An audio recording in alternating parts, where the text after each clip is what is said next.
হাসির রাজা, জ্ঞানের রাজা, রসিক রাজা।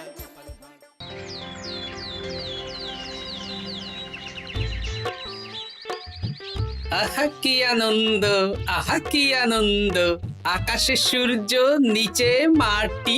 আহা কি আনন্দ, আহা কি আনন্দ, আহা কি আনন্দ। আরে ও গোপাল দাদা, গোপাল দাদা, এই সকাল সকাল কি আবার পিছু ডাকলো? আরে আমি আমি। আমি তো আমি নামে কাউকে চিনি না। আর তুমি একটু পেছন ফিরে তাকাও তো। আমি তো সামনে যাচ্ছি, পেছনে তাকাবো কেন? ঠিক আছে, তাহলে আমি তোমার সামনে আসছি। আরে দৌড়াচ্ছ কেন? আরে দাঁড়াও দাঁড়াও বলছি, দাঁড়াও, নইলে কিন্তু আমি মহারাজের কাছে যাব। হ্যাঁ, ও ভোলা তুমি? আরে আগে বলবে তো, আমি করছিলে কেন? একদম কথা ঘোরাবে না গোপাল দাদা। এবার বলো কি বলছি। দেখো, আমি তোমাকে আগের বছর 50 মোহর ধার দিয়েছিলাম। এ কি, তোমার তো মিষ্টির দোকান, ধার দিলে তো লোকে ছুরি কাঁচি ধার দেয়, আর তুমি মোহরে ধার দেওয়ার ব্যবসা শুরু করেছো কবে থেকে বলো দেখি? আবার কথা ঘোরানো শুরু করেছো। আমি এবার কিন্তু সত্যি মহারাজের কাছে যাব। আরে মজা করছি তো। আরে বারবার আমাদের মধ্যে মহারাজকে টেনে আনার কি দরকার বলো তো?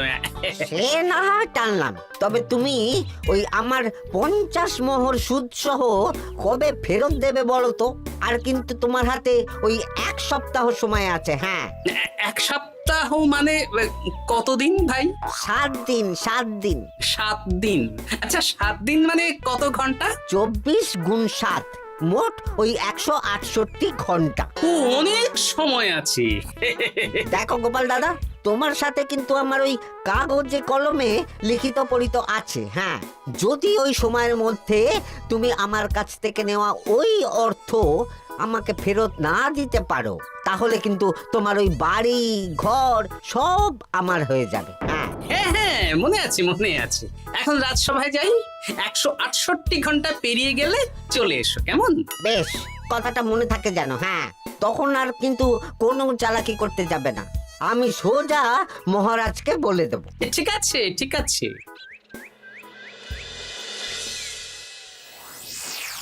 দেখুন মহারাজ, নিজের চোখেই দেখুন, সবাই হাজির, শুধু গোপাল ধা।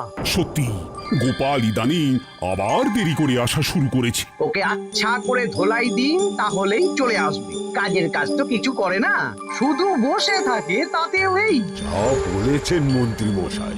আমার মতে গোপালকে রাজসভাতেই বেঁধে রাখুন, তাহলে আর বাড়িতে যেতেও হবে না, আর দেরি করে আসবেও না। রোজ রোজ গোপাল করে রাজসভায় আসতে দেরি, তাই এবার তার পায়ে পড়াতে হবে বেড়ি। এই তো মহারাজ চলে এসেছি। আর বলবেন না, রাস্তায় ভোলা ময়রা চেপে ধরছিল। থাক, আর অজুহাত দিতে হবে না। নেহাত ভাগ্যের জোরে এই রাজসভার চাকরিটা পেয়েছিল। মহারাজ ভালো মানুষ, তাই তোমাকে পুষছেন। আচ্ছা আপনি কি বলতে চাইছেন কি? আমি বলতে চাইছি যে মহারাজ যদি তাড়িয়ে দেন, তাহলে তোমার কি কিছু করে খাওয়ার যোগ্যতা আছে গোপাল? আপনার নিজের যোগ্যতা আছে? আছে বলেই মুখ ফুলিয়ে বলছি। হ্যাঁ, মন্ত্রী এটা একটা ভালো প্রসঙ্গ তুলেছে। আমার রাজসভার সকল সভাসদদের বলছি, যদি কোনো কারণে তোমাদের চাকরি চলে যায়, তাহলে তোমরা কি করবে একবার ভেবে দেখেছো? না মহারাজ, ভাবনাটা আমি সঠিক সময় কাজে লাগাই। ওই অকারণে ভেবে মাথা খারাপ করতে চাই না। হ্যাঁ, আহা, রাজসভার চাকরিটা তো তোমাদের পেশা। এই পেশার বাইরে তোমরা কে কি করতে পারবে? দেখুন মহারাজ, আমি তো ভেবেই দেখেছি যে যদি রাজসভার চাকরি না থাকতো, তাহলে আমি ব্যবসা করতাম। আমি মহারাজ যদি বিজ্ঞানী না হতাম, তাহলে শিক্ষা দান করতাম। আমি তো ছবি আঁকতাম, কলম না থাকলে আমি তুলি ধরবো। আমি কামারশালায় কাজ করতাম। আমার তো ছোটবেলায় মূর্তি বানানোর শখ ছিল, আমি মৃৎশিল্পের কাজ করতাম। কি গোপাল, এবার তুমি বলো। সবাই তো কিছু না কিছু বিকল্প ভাবনা চিন্তা করে রেখেছে। দেখুন মহারাজ, অনেক ভেবে দেখলাম আমার কাজ তো ভাড়ামো, তাই আমি লোক হাসিয়েই পয়সা রোজগার করব। আর বিশেষ কোনো গুণ তো আমার মধ্যে খুঁজে পাচ্ছি না মহারাজ। বেশ, আমি একটা ছোট্ট পরীক্ষা নেব। আজকের পর থেকে আগামী 7 দিন, আর এই 7 দিন তোমরা তোমাদের যা মন চায় সেটা করে রোজগার করবে। আমি তো খেতে ভালোবাসি। তাহলে খাবে।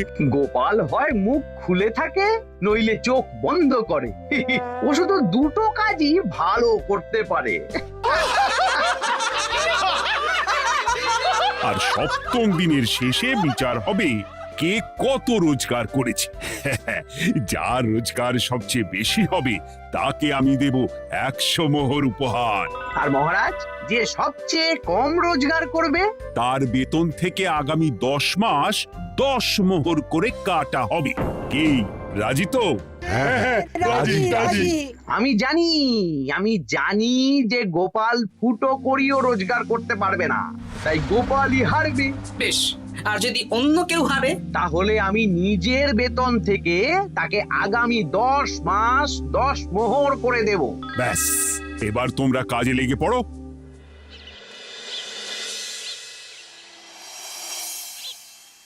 এ কি গিন্নি, আজকেও নিরামিষ?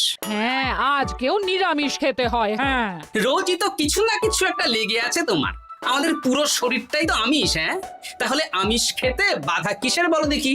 বেশি তর্ক করতে হবে না বাপু, তা তোমাকে ডিম বানিয়ে দেবো। হ্যাঁ, না, আমি মানুষই। ঠিক আছে গিন্নি। আরে তোমাকে ডিম বানাবো বলেছি নাকি? আমি বললাম তোমার জন্য ডিম বানিয়ে দেবো। জন্যটা তো বলনি তখন। আরে তাড়াতাড়ি দাও, তাড়াতাড়ি দাও। এখন কদিন শুধু খাবো আর ঘুমাবো। 7 দিন ছুটি। ছুটি মানে? সেসব পরে বলবো গিন্নি। যাও গিয়ে ডিম সেদ্ধ বসাও।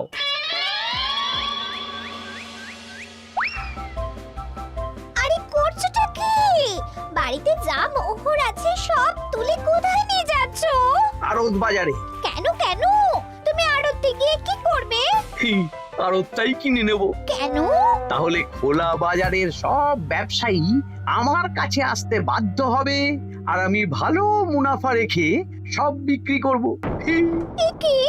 রাজবাড়ির সুখে চাকরি ছেড়ে দিলে নাকি? না না না, এখন 1 সপ্তাহ ব্যবসা করে মহারাজের কাছে আমার যোগ্যতা প্রমাণ করব। সব পরে বুঝিয়ে বলবো। হ্যাঁ, আমি আপনাকে সব শিখিয়ে দেব। তাহলে ভাই ওই আগামীকাল সকাল থেকে কাজে লেগে পড়বো, কেমন? তাহলে বুঝতে পারলেন তো যে কি করতে হবে? হ্যাঁ হ্যাঁ জমিদার মশাই, কবিতা লেখা যেমন আমার পেশা, তেমনি চিত্রশিল্প আমার নেশা। তাহলে তো আর কোনো চিন্তাই নেই। আশা করি খুব সুন্দর ছবি আঁকবেন। আপনি 1 সপ্তাহ পর এই মন্দির চিনতেই পারবেন না। এই নিন আপনার জন্য 50 মোহর অগ্রিম। মন্দিরের চিত্রকলা শেষ হয়ে গেলে আরো 50 মোহর দেব, ঠিক আছে? বেশ।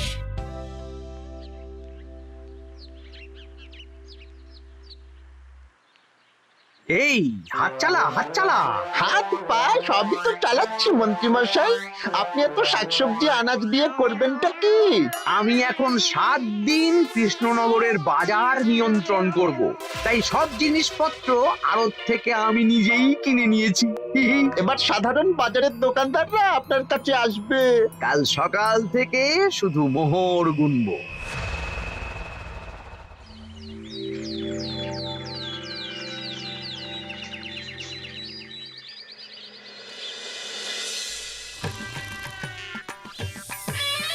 আরে এত বেলা হয়ে গেল, আর কত পড়ে পড়ে তুমি ঘুমোবে?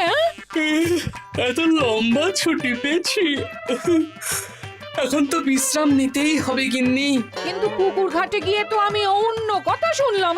তুমি আবার কি শুনেছো? তোমাদের মহারাজ নাকি বলেছেন আগামী 1 সপ্তাহ তোমরা সকল সভাসদেরা ওই সকল সভাসদেরা নিজের ইচ্ছে মতো কাজ করে রোজগার করব।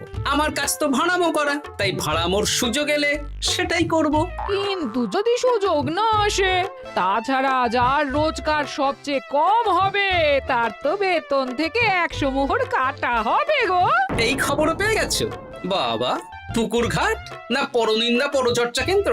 হ্যাঁ, ওসব বাজে কথা বাদ দিয়ে কোনো কাজ শুরু করো, কাজ শুরু করো। এরকম গা এলিয়ে শুয়ে থাকলে ভগবান এসে তোমাকে পয়সা দিয়ে যাবে না গো। গোপাল দাদা, ও গোপাল দাদা, বলছি গোপাল দাদা কি খবর গো? এই তো গতকাল তোমার সাথে কথা হলো, আজ একেবারে বাড়িতেই চলে এসেছো। তোমার যা হালচাল তাতে তো মনে হচ্ছে ওই কদিন পরে বাড়িটা আমারই হবে। আর সেই আশাতেই বসে থাকো। এই ভোলাময়রা এসেছে কেন গো? এসব কি বলছে? মা ঠাকুরুন, আপনার কাছে আর কি লোকাবো? বহুদিন আগে গোপাল দাদা আমার কাছে 50 মোহর ধার নিয়েছিল। সেই ধারের থেকে 5 মোহরা এখনো আমাকে শোধ করেনি। সে কি? হ্যাঁ, শর্ত অনুযায়ী যদি গোপাল দাদা আগামী ওই 6 দিনের মধ্যে ধার না শোধ করতে পারে তাহলে এই বাড়ি আমার হয়ে যাবে। তুমি আমাকে এত বড় কথা লুকিয়ে রেখেছো? না, আমি বলবো বলবো করে বলা হয়ে ওঠেনি আর কি। এবার আপনি দেখুন গিন্নিমা কি করবেন। ভিটে মাটি ছেড়ে কোথায় গিয়ে উঠবেন দেখুন। কি গো, এতেও তোমার হুঁশ হয় না? ধুর, এই অযথা চিন্তা করো না তো, কিছু না কিছু একটা হয়ে যাবে।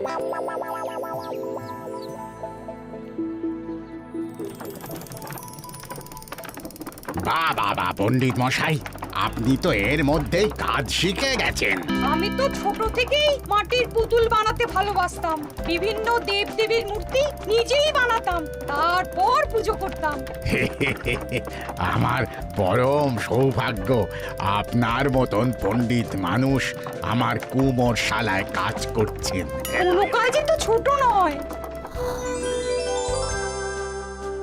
সত্যি সভাকবি মশাই, আপনার তুলিতে জাদু আছে। কি সুন্দর কারুকার্য। সবই আমার মা বাবার দান। আমার বাবা খুব বড় চিত্রশিল্পী ছিলেন। উনি হাতে ধরে আমাকে ছবি আঁকা শিখিয়েছেন। বাহ বাহ বাহ বাহ।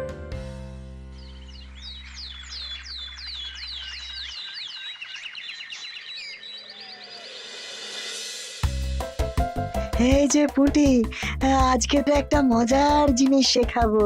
কি জিনিস? নয়ের নামটা তো তোরা পড়েছিস? হ্যাঁ। বল তো। 9 একে 9, 9 দুগুণে 18, 3 9 27, 4 9 36। ঠিক আছে ঠিক আছে, এবার থাম। পুরো মুখস্থ। সে তো বুঝতেই পারছি। এবার মজার জিনিসটা দেখ। 9 কে 9, 9 দুগুণে 18, 18 মানে কি? 1 10 8। হ্যাঁ, এবার 1-এর সাথে 8 যোগ কর, কত হয়? 9 3 9 কত? 27। 2-এর সাথে 7 যোগ করলে কত হয়? 9। 36-এর 3-এর সঙ্গে 6 জুড়লে 9। আরে বাস, দারুণ তো। হ্যাঁ হ্যাঁ। সত্যি বিজ্ঞানী মশাই, আপনি কি সুন্দরভাবে পড়া বোঝান। এটা তো আমার নেশা।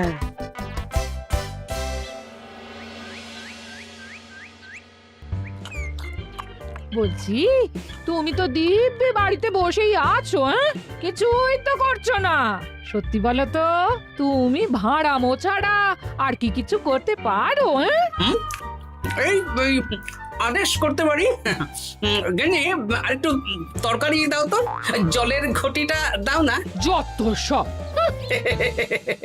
আচ্ছা, সত্যি তো ভাঁড় না হলে আমি কি হতাম? আমি কুমোর হতাম। মাটির কাজ শুনেছি খুব সোজা। যাই, কুমোর পাড়ায় যাই।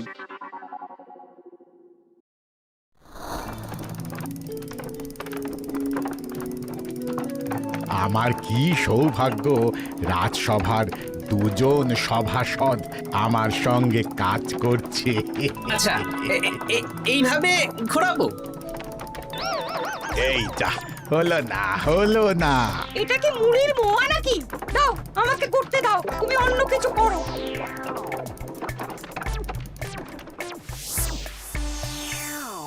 বলো গোপাল দাদা, কি দেবো? মুড়ির মোয়া, তিলের নাড়ু? আমি কিনবো না গো, বানাবো। হ্যাঁ, কি বানাবে? ওই মুড়ির মোয়া। কদিনের জন্য আমার একটা কাজ দরকার, বুঝলে? তা বেশ, তাহলে এসো, এই পিছনেই আমার কারখানা। গুড় মুড়ি সব রাখা আছে, বানাও। এই দেখো, এই যে গুড়ের হাঁড়ি আর ওই যে মুড়ির বস্তা, এবারে বানাও। বেশ, আমি তবে সামনে দোকানটা সামলাই।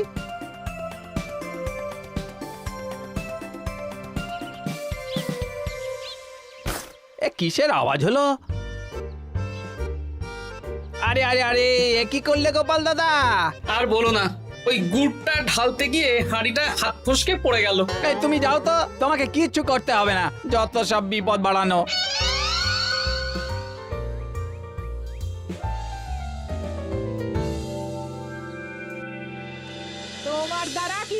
হবে না। হ্যাঁ, সত্যি তো আমার দ্বারা যে কিছুই হবে না গিন্নি। তাহলে তুমি করবেটা কি?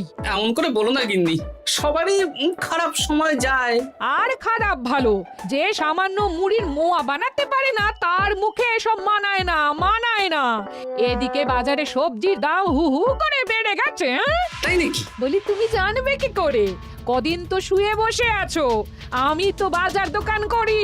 মন্ত্রী মশাই এখন আড়ত সামলাচ্ছেন আর সাধারণ বিক্রেতাদের চড়া দামে বিক্রি করছেন। হ্যাঁ, ও বেটা জীবনে শোধরাবে না। উনি তো তাও ছলে বলে রোজগার করছেন গো। আর তাছাড়া অনেকে পথে গান শুনিয়েও রোজগার করেন, সেটাও তো তুমি পারবে না। হ্যাঁ, এই তো পেয়েছি। 6 দিনের মাথায় তো রাজসভায় একটা বৈঠক হবে, সেদিনই আসল মজা জমবে। কিসের মজা গো? হ্যাঁ, সেটা সেদিনই বুঝতে পারবে।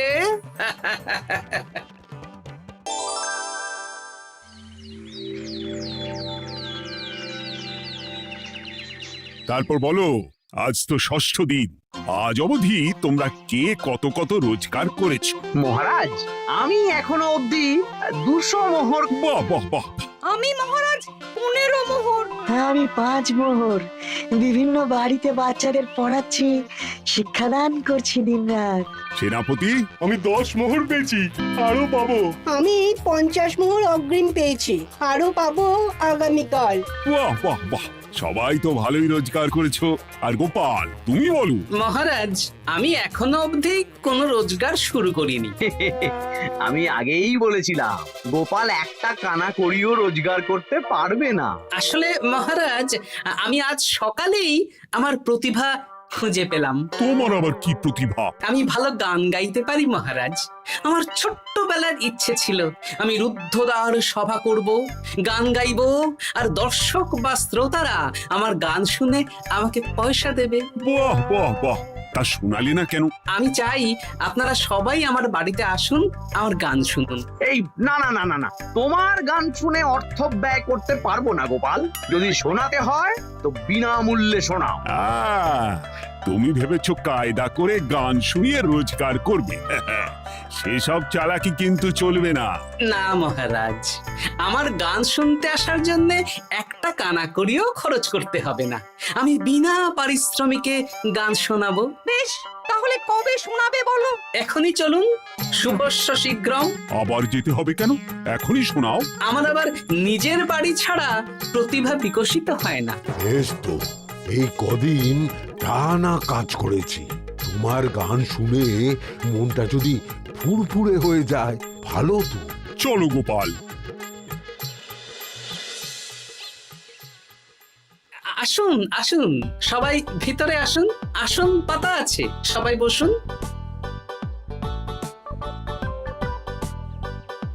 নাও, এবার গান শুরু করো। দাঁড়ান মহারাজ, আমার গান আমি বাইরের লোককে শোনাতে চাই না। কু কু বাবা, আবার কোকিলের মতন আওয়াজ করছে। কু।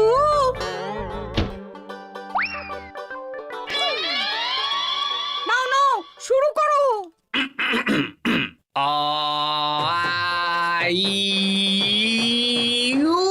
ওরে বাবা রে বাবা! আরে এত চিৎকার করছো কেন? থামো থামো থামো! এটা ভালো লাগছে না, অন্য গান শোনাচ্ছি তাহলে। আকাশে মেঘে বাতাসে বায়ু, জ্যোতিষী বলেছে আমার 100 বছর আয়ু। আরে থামো থামো! আরে কান ঝালাপালা হয়ে গেল। না, থামতে আমি পারবো না, গান শুনতেই হবে। ওরে ওরে বাবা রে বাবা, এই কানে তালা লেগে গেল, আমি পালাই। পালাতে পারবেন না, বাইরেও তালা দেওয়া আছে। বাইরে তালা খুলতে বলো। বাইরে বেরোতে হলে প্রত্যেককে 100 মোহর দিতে হবে। আমরা তো আগেই বলে দিয়েছি, তোমার গান শোনার জন্য কোনো পয়সা দিতে পারবো না। এটা তো গান শোনার জন্য নয়, বাইরে যাওয়ার জন্য। আমার গান শুনতে আসার জন্য কোনো অর্থ লাগে না। গান শুনে বাইরে বেরোতে গেলে অর্থ লাগবে, জনপ্রতি 100 মোহর মাত্র। কি জ্বালাতন! হয় দিন, নইলে আবার শুরু করছি। ভাই থামো থামো আপনারা কি সবাই দেবেন না এখানেই থাকবেন? এই আরে, আমার কাছে এখন 50 মতন মোহর আছে। আমার কাছে 5 মোহর আছে। সে আমি লোক পাঠাচ্ছি আপনাদের সবার বাড়িতে, পুরো অর্থ পাবো, তারপর সবাইকে ছাড়বো। আচ্ছা এটা কি ঠিক করলে গোপাল? দেখুন মহারাজ, আমি কথা নিয়ে খেলি। সব সভাসদেরা 6 দিন খেটে যা না রোজগার করেছে, আমি শুধু বুদ্ধির জোরে আর ভাড়ামো করে ঘন্টা খানিকের মধ্যে তার থেকে বেশি রোজগার করে নিলাম। যদিও এখনো একদিন সময় আছে। সত্যি গোপাল, তোমার বুদ্ধির জবাব নেই।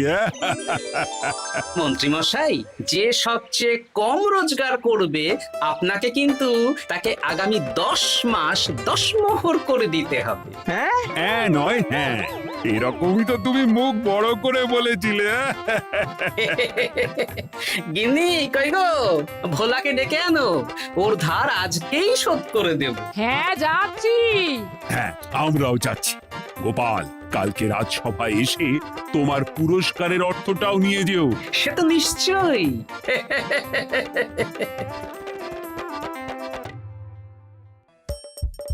হাসির রাজা জ্ঞানের রাজা রসিক রাজা গোপাল